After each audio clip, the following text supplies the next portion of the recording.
Dr. Sulani Arathax skimmed the last paragraph of her latest paper, her long, slender fingers tapping a rhythm on the polished surface of her work table. The final sentence, typed in crisp Vithran script, summarized her findings bluntly: humans, an evolutionary outlier among sentient species, owe their dominance not to inherent strength or brilliance, but to a peculiar series of circumstantial advantages. She sat back in her chair, letting her 3 lower arms rest at her sides, her main hands rubbing at the crests of her ridged temple.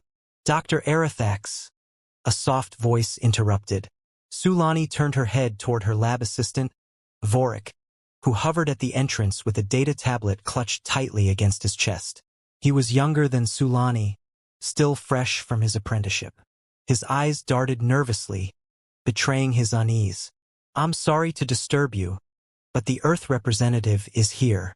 Sulani frowned. She had nearly forgotten about the interspecies exchange program and her reluctant agreement to host one of the human researchers. She had only consented because she was curious to see her theories proven right, to observe up close the very species she had spent years categorizing as improbable. "Fine," she said briskly, standing up and smoothing the folds of her garment. "Send them in." Jason Holt strode into the lab, his movements confident but not arrogant. He carried a small bag slung over his shoulder and a wide smile that contrasted sharply with Sulani's cool composure.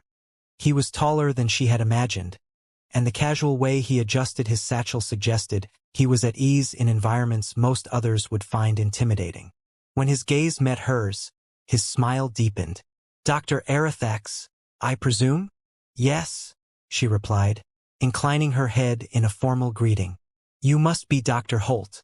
I trust you understand the purpose of your assignment here." "Indeed," Jason said, setting his bag down and pulling out a handheld device. "I'm here to collaborate on the comparative study of prestellar civilizations. I've read your work on the influence of environmental pressures on societal development. It's thorough." His tone carried a hint of amusement, which Sulani immediately noticed. She narrowed her eyes slightly. "Thorough?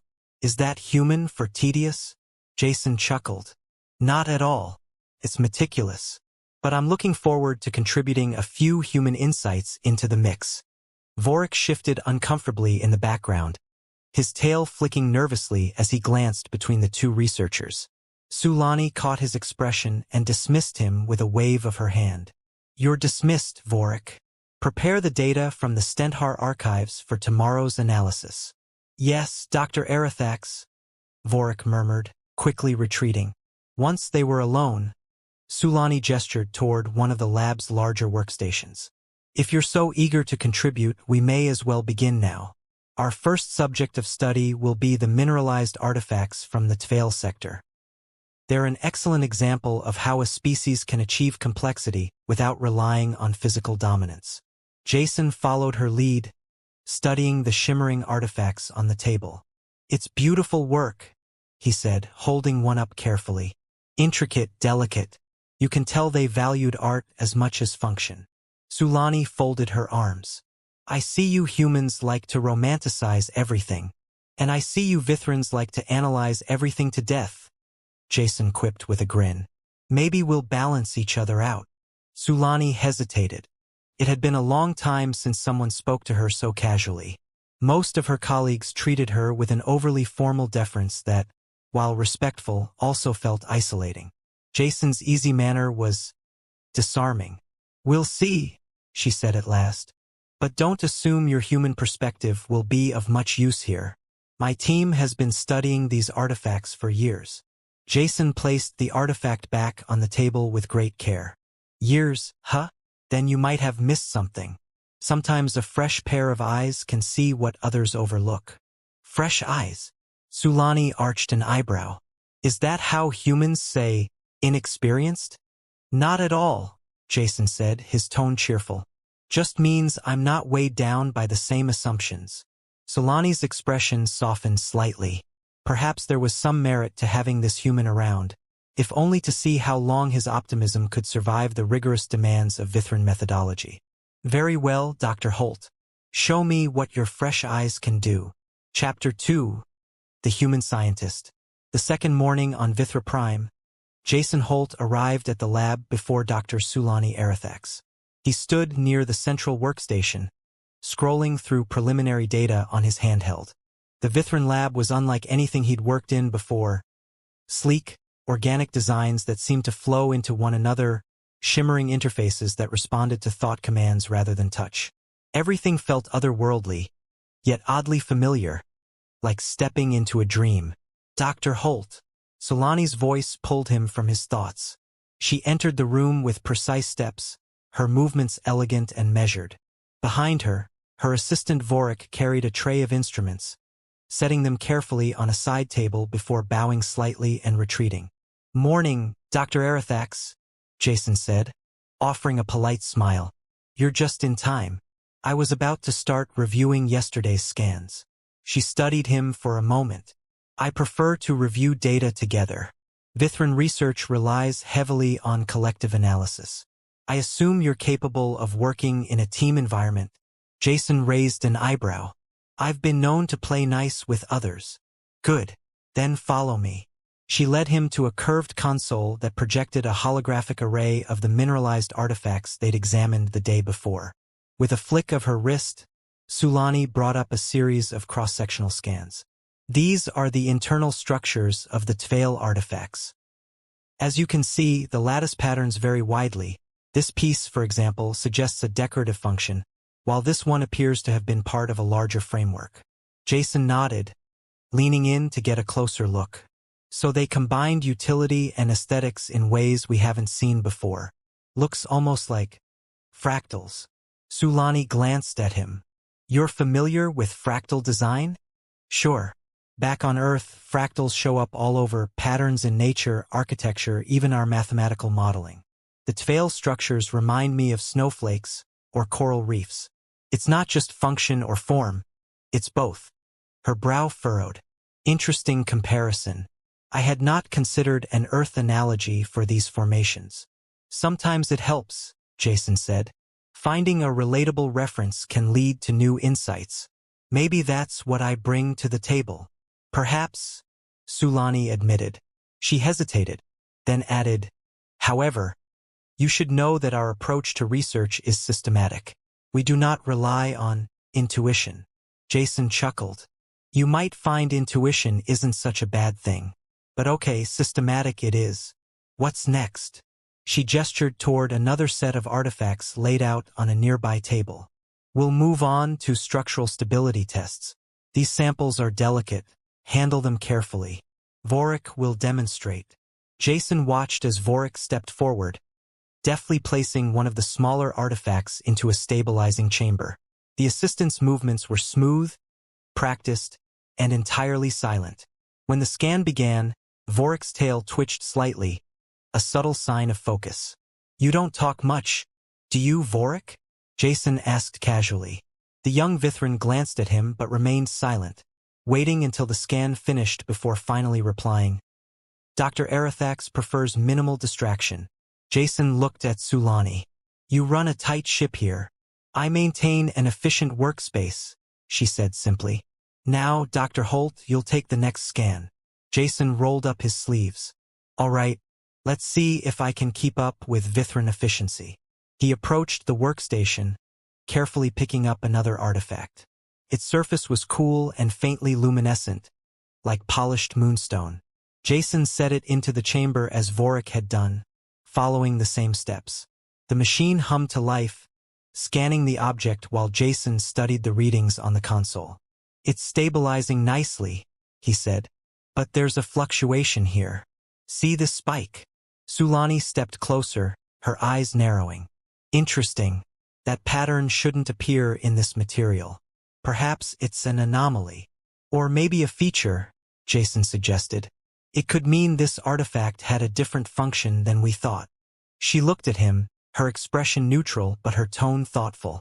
"An intriguing possibility. We'll run a deeper scan. Vorik, bring up the secondary spectrometer."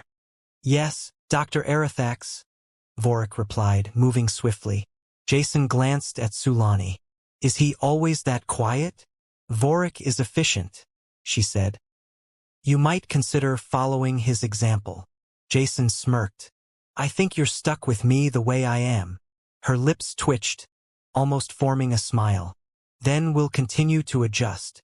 For the rest of the morning, they worked side by side, comparing results and debating interpretations. Jason brought his human perspective into the discussion, and while Sulani was quick to challenge him, she also found his observations surprisingly insightful. By the time they paused for a mid-cycle break, Jason felt a sense of tentative partnership forming, a small step toward mutual respect. Chapter 3, Bridging the Gap. Jason leaned against the edge of the table, sipping the tea Vorik had grudgingly handed him. The assistant seemed to tolerate his presence more now, though their conversations were still limited to polite nods. Jason had grown used to the peculiar rhythm of this lab, quiet efficiency interspersed with moments of intense analysis, but today felt different. Sulani entered the lab with an air of purpose, her 4 hands clutching data tablets and reference texts. She didn't even glance at Jason as she approached the central console. We're beginning a new phase of analysis, she announced, her voice crisp. I hope you've had time to review yesterday's findings. Jason set his cup down. I did. Fascinating stuff. I was particularly interested in those spiral patterns we saw in the Tveil artifacts. They reminded me of some ancient Earth designs, things like nautilus shells and even some early human pottery. Sulani paused, one brow ridge lifting slightly. A curious analogy. Are you suggesting that entirely separate evolutionary paths produced similar aesthetic choices? Not suggesting exactly, Jason replied, moving to stand beside her. But there's something universal about certain shapes. Spirals, fractals, maybe they're just efficient. Or maybe they resonate with the way we perceive balance and harmony. Her expression remained neutral, but she nodded. Efficient forms often emerge independently. It would be unscientific to infer any direct connection. Of course, Jason said, a faint grin tugging at his lips. I wouldn't dream of drawing conclusions without evidence. I just think it's worth exploring. Sulani studied him for a moment before turning her attention back to the console. Very well. Let us explore. I'll run a comparative model to test whether these shapes emerge under similar environmental conditions. I'll help, Jason offered. I can set up a control group with the Earth analogs I mentioned. If nothing else, it'll give us a point of reference. She hesitated before nodding. Proceed. For the next few hours, they worked in tandem. Jason set up parameters and imported data while Sulani refined the simulation algorithms. Their conversations were brief and technical at first, focused solely on the task. But as they continued, Jason found himself asking questions that had little to do with the project. Do you ever wonder what their culture was like? He asked, watching as a 3D model of a Tveil artifact rotated on the display. I mean, we have all this evidence of their craftsmanship, but no context. No stories, no language to tell us who they were. Speculation is not my expertise, Sulani replied, her tone sharp. Our priority is understanding the structural and functional properties of these objects. Sure, I get that, Jason said. But you have to be curious, right? Even a little? These people, these beings, they weren't just builders. They had families, rituals, beliefs. Don't you ever think about what those might have been? Sulani turned to face him, her golden eyes narrowing slightly. I think about what the evidence tells me. Anything beyond that is irrelevant. Jason shrugged, leaning back against the table. Fair enough. But if we find something, a clue about their lives, I'm calling it the Arethax hypothesis. Her mouth quirked slightly at the corner. Unlikely, but I'll allow it. For now, let's focus on the task at hand. They returned to their work, the room filled with the hum of machinery and the faint tap of fingers on touch interfaces. But the conversation stayed in Jason's mind. Sulani's resistance to conjecture intrigued him. It wasn't just a scientific stance. There was something personal in the way she dismissed the notion of exploring the Tveilis culture. He wondered what had shaped her to be so focused, so unwilling to look beyond the data. As the day wore on, their efficiency improved. Jason found that he could anticipate Sulani's next move, handing her the correct instrument or pulling up the relevant data before she asked. By the time they completed their first full comparison model, Sulani glanced at him with a faint nod of approval. "You have a knack for this," she said, her tone more neutral than complimentary, but still notable. "Thanks," Jason said with a grin. "I'll take that as high praise coming from you." She raised an eyebrow ridge. "Do not let it go to your head. We still have much work to do." "I wouldn't dream of it," he said, lifting his tea cup in a mock toast. "To our continued, efficient partnership." Sulani's expression softened for the briefest moment, and she returned to the console. Jason couldn't help but smile. It wasn't much, but it was a start. Chapter 4, The Spark. Jason set the steaming cup of tea in front of Sulani, who glanced up from her array of holo displays. She seemed distracted, her lower left hand tapping out a steady rhythm on the edge of the console, while the other three typed and gestured at various control panels. Her focus had been razor-sharp for the past few days, leaving Jason to tread lightly around her until the intensity subsided. Today, though, he decided to risk it. "You look like you could use a break," he said, sliding a stool toward her workstation and sitting down beside her. Sulani's eyes flicked toward the cup. "That is human tea, yes?" "Correct. I promise it won't kill you," he said with a grin. "No toxins, no strange side effects, just a blend of herbs and leaves. Give it a try." She hesitated before reaching for the cup, her upper right hand lifting it delicately. She took a cautious sip, then placed it back down without comment. "Well," Jason prompted. "It is acceptable," she said flatly, though he caught a glimmer of amusement in her tone. "Now, if you're done offering me beverages, I have something to show you." He leaned forward, intrigued. "You're not going to say, 'I found an anomaly,' are you?" "No," she replied, swiping her hand across the console. A holographic display expanded in front of them, revealing a complex lattice structure that seemed to shimmer with a faint inner light.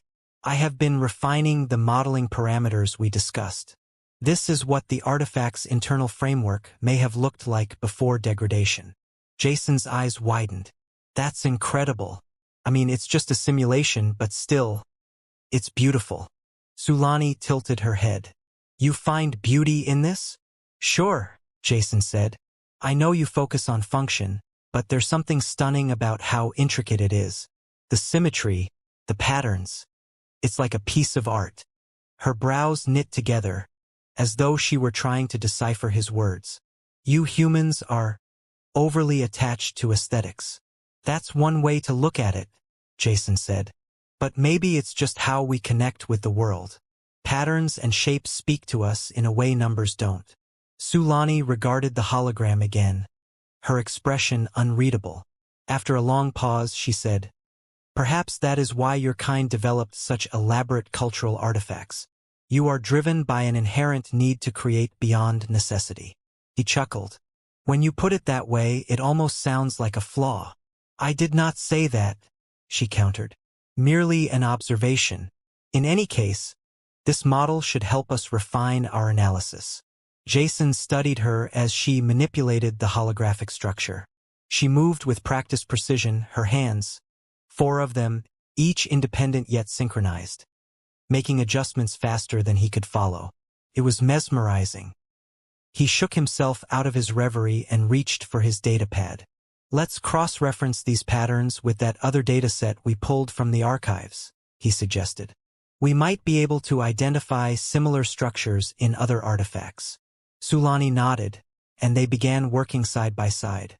The lab grew quieter as they delved deeper into their analysis, their focus locked on the shifting displays in front of them.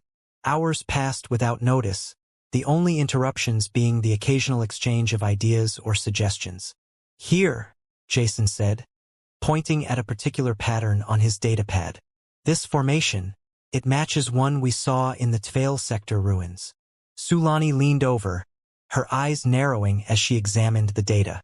Her proximity caught him off guard for a moment. "Interesting," she murmured. "This may indicate a consistent architectural motif. We should isolate this feature and run a comparative analysis." "Good call," Jason said, glancing at her. "You know, we make a pretty good team." She looked at him, her golden eyes studying his face. For a moment, she seemed to be weighing her response. I will admit your methods are unconventional, but they have proven useful. I'll take that as a compliment, he said, smiling. Even if it's the most roundabout one I've ever heard. Sulani's lip quirked, almost imperceptibly, before she returned her focus to the display.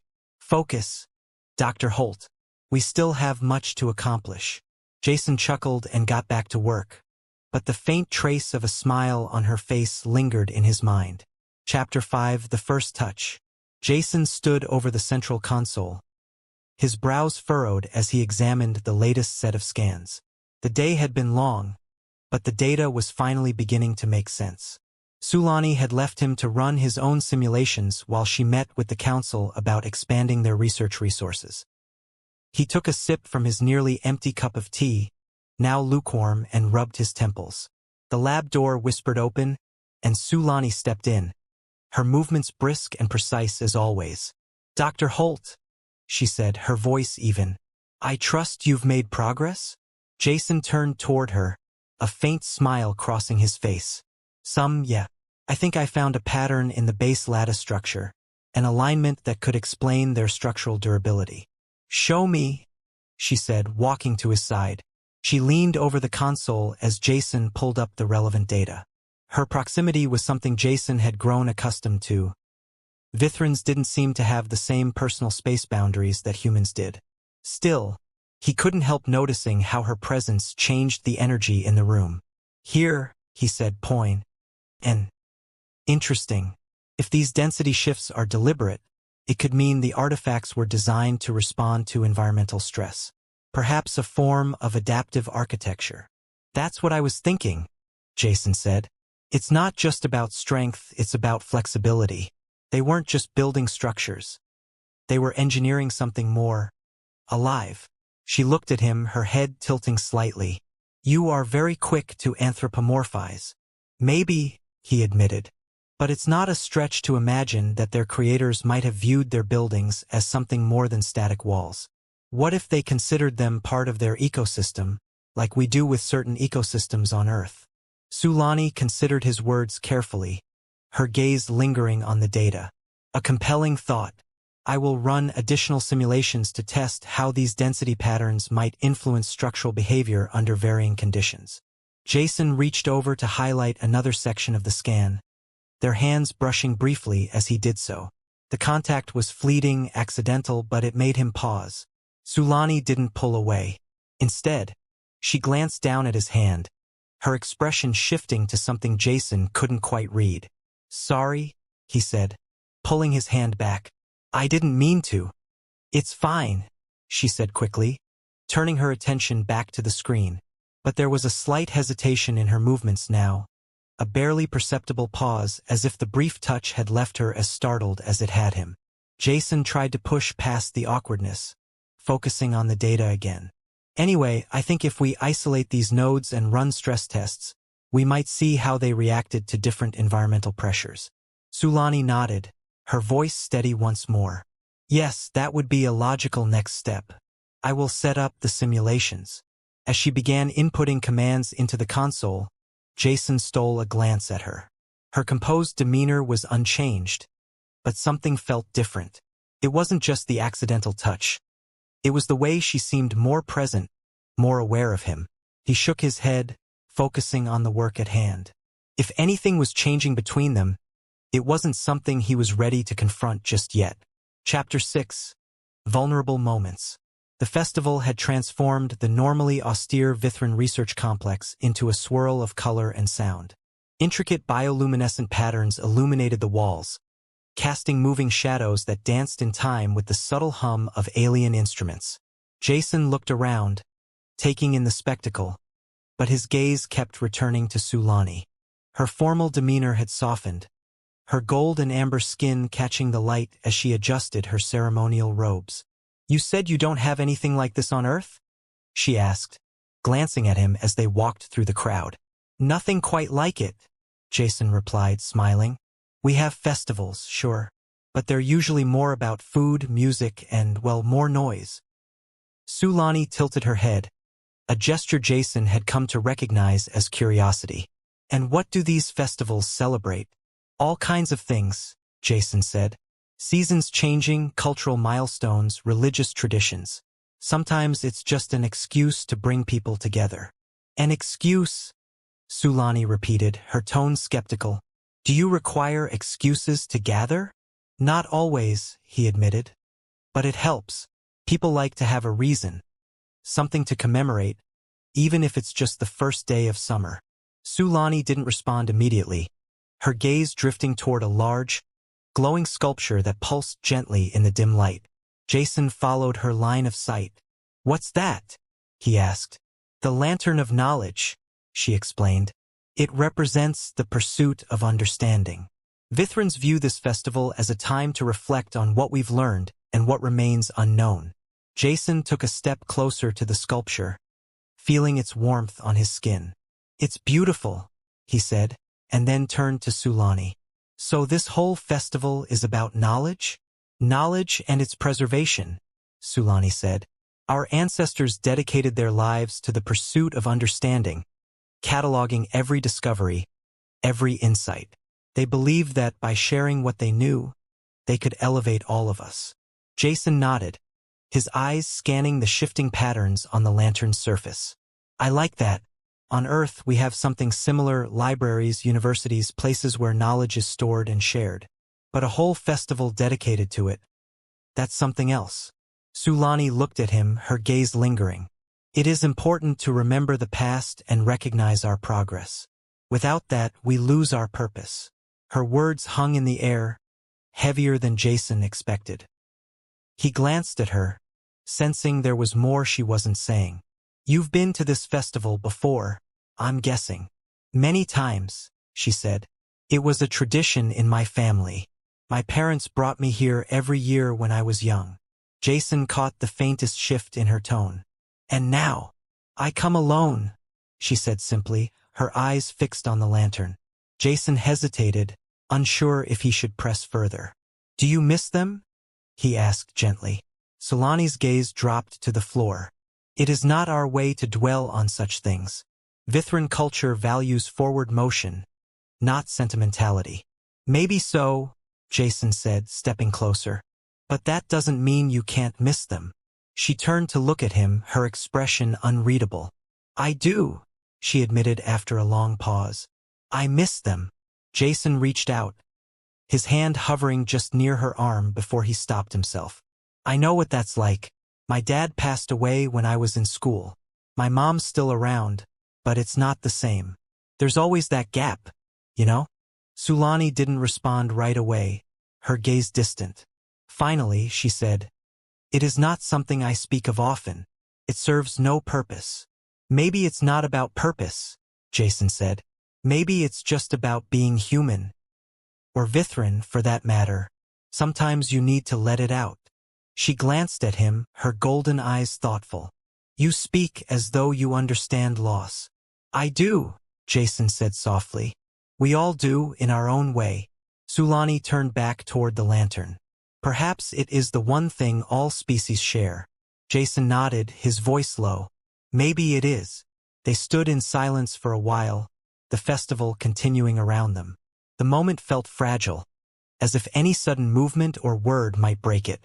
Jason didn't know if Sulani felt the same, but he sensed something shift between them. An unspoken understanding that hadn't been there before. Chapter 7, The Kiss.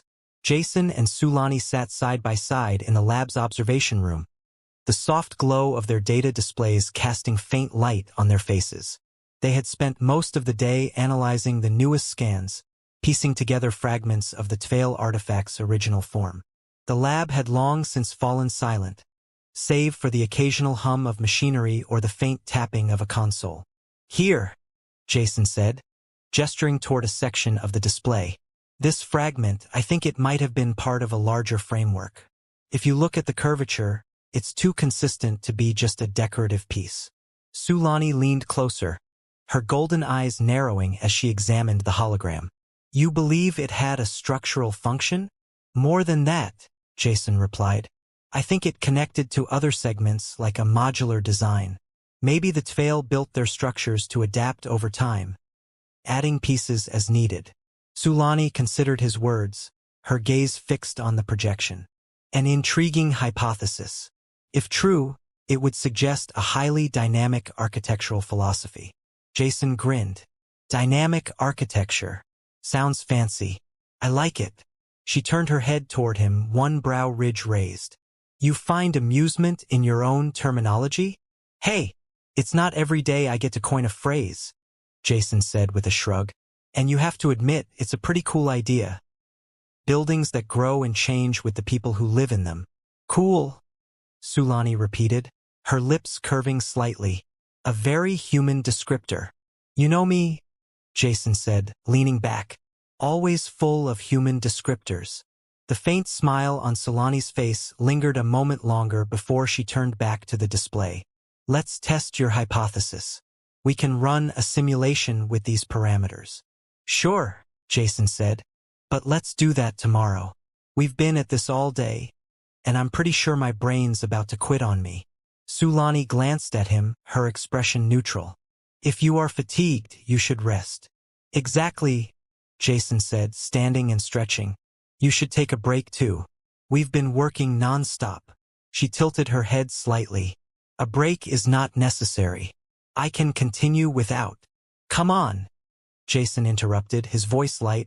Even you must need a little downtime. Sulani hesitated, then nodded. Very well. I will accompany you. Jason grinned. Great. Let's find somewhere quiet. I'll even let you pick the spot. The two of them left the lab, walking down the polished corridors of the research complex. The main hallways were dimly lit at this hour, the bioluminescent walls casting a gentle glow that made the space feel calm, almost serene. Jason glanced over at Sulani as they walked. I don't think I've ever seen you take a break. Do Vithrans even believe in leisure? Leisure is not a primary consideration, she said, her tone matter-of-fact. We focus on productivity and purpose. Sounds intense, Jason said. But don't you ever just relax? Do something because it's enjoyable? Sulani's expression remained neutral. I do not require recreational activities. Jason shook his head. That sounds exhausting. You need to let yourself unwind once in a while. I will consider it, she replied, though her tone suggested she had no intention of changing her routine. Still, she continued walking with him, and Jason took that as a small victory. They reached a quiet observation deck, the walls made of transparent material that offered a view of the planet's night sky. Stars scattered across the horizon, and the faint glow of Vithra's smaller moon illuminated the landscape below. Nice choice, Jason said, stepping up to the window. The stars look different here. Brighter, somehow. Sulani joined him, her gaze fixed on the sky. Perhaps because the atmosphere here is thinner. Less interference from particulates. Leave it to you to explain away the magic, Jason said, smiling. I do not see why an explanation diminishes its value, she replied. Jason looked at her, his smile softening. Sometimes it's okay not to have all the answers. Just enjoying the moment can be enough. She turned to meet his gaze, her golden eyes thoughtful. A very human perspective. I think you're starting to understand it, he said quietly. For a long moment, neither of them spoke. The only sound was the faint hum of the building's systems. Then, almost without thinking, Jason reached out, brushing his fingers against Sulani's hand. She didn't pull away. Instead, her eyes flicked down to their hands, then back up to meet his. Jason, she said, her voice softer than he'd ever heard it. Yeah? He replied, his heart beating faster. She hesitated, then moved closer. I am unfamiliar with this. With what? Jason asked. This gesture, she said, her fingers curling slightly as they rested against his. But it is not unpleasant. Jason smiled. It's a start, he said, keeping his hand lightly on hers. They stood like that for a while, silent except for the faint buzz of the stars above, a quiet understanding forming between them. Chapter 8. A New Understanding. Jason and Sulani spent the next few weeks delving even deeper into their research, their working relationship evolving in ways neither had expected. They had grown accustomed to each other's presence. They worked together more fluidly now, anticipating each other's questions and thoughts, their differing perspectives blending into something more than just professional collaboration. One evening, Jason arrived at the lab to find Sulani already at the central console, reviewing data from their latest simulations. She looked up as he entered, her expression neutral but her voice carrying a note of familiarity. "Dr. Holt, I see you are consistent in your late arrivals." Jason smirked. "I call it fashionably late. Besides, you're the early bird around here. Someone has to keep the schedule balanced." Sulani tilted her head slightly. "Your sense of timing is peculiar." "Part of my charm," Jason said with a grin. He set his bag down and joined her at the console. "What do we have today?" "We discovered an anomaly in the structural data," Sulani said, pulling up a new set of holographic images. "These sections do not align with the previous models. It appears that Tfail utilized a material composition we have not yet identified." Jason peered at the projection, his eyes narrowing. Could it be a composite? Something they engineered to adapt under stress? Sulani's upper hands gestured thoughtfully as she adjusted the display. "That is a plausible theory. If so, it would suggest a level of material science far beyond what we have previously documented." "Well," Jason said, "we won't know until we test it. I can run a few simulations with different parameters, see what pops out." Sulani nodded. "Very well. Begin with the most stable configurations, then gradually introduce variables." Jason pulled out his tablet and started setting up the simulations, his fingers flying over the screen. As he worked, Sulani watched him out of the corner of her eye. Over the past weeks, she had come to appreciate his methodical yet intuitive approach. It was unlike the purely logical processes she had always relied on, but somehow it complemented her own work. "You approach these problems as though they were puzzles," Sulani remarked after a while. Jason glanced up. "Aren't they? I mean, all of this, figuring out what the Tfail were up to, it's like piecing together a giant ancient jigsaw. We just have to find the right fit." Sulani considered his words. "I have never thought of it that way. My perspective has always been structural, logical." "Nothing wrong with that," Jason said. "It's just a different angle. Maybe that's why we work so well together. Your logic, my puzzles." She looked at him, her golden eyes steady. "Perhaps you are correct." Their eyes met briefly, and Jason felt the familiar warmth that had grown between them. It wasn't just the work anymore. They had started to understand each other in ways that went beyond datasets and simulations. He saw the hints of curiosity and emotion behind her composed exterior, and she saw the thoughtfulness and depth beneath his easygoing demeanor. "Anyway," Jason said, breaking the moment, "I'll get these simulations running. With any luck, we'll crack this puzzle before the week's out." Sulani nodded, but she lingered for a moment before turning back to her own console. "If your hypothesis is correct," she said, "we may be on the verge of a significant discovery." Jason smiled. "Here's hoping." He focused on his tablet, but he couldn't help feeling that something had shifted between them once again. Hours later, as they reviewed the results together, Jason leaned back in his chair, stretching. "Okay," he said, "that's progress. This new material, it's almost like it was designed to adapt on the fly." Sulani nodded thoughtfully. "If that is true, then the Tfail were not merely builders. They were innovators." "Exactly," Jason said.